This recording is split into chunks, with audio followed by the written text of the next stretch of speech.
niko bono bachira sobwamo na gwakambia na somora ibwense na serikali ya Kenya kwanza hasibarire EIRE yogochia Gosiira asokori ENTUNDE ya KABERE. Your Excellency, the diaspora commends your administration's bold commitment to the affordable housing program, which has not only addressed the housing deficit in the country, but also created employment opportunities for thousands of Kenyans. We witnessed a stadium that stands out as a testament of your unwavering commitment to transform Kenya into higher levels of development. Indeed, Kenya, in our view, is on the way to Singapore.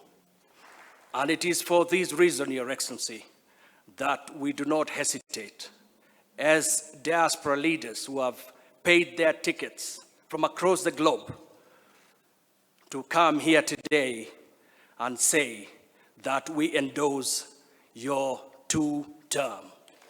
Thank you, sir, for putting the diaspora in your heart and in your agenda, and always ensuring you have time for these fantastic people.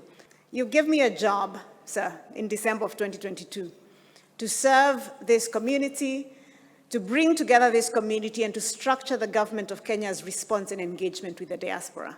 That is what we have attempted to do, Your Excellency, for the last 3.5 years. When difficult decision came, and leadership is defined by difficult decision, you did not flinch.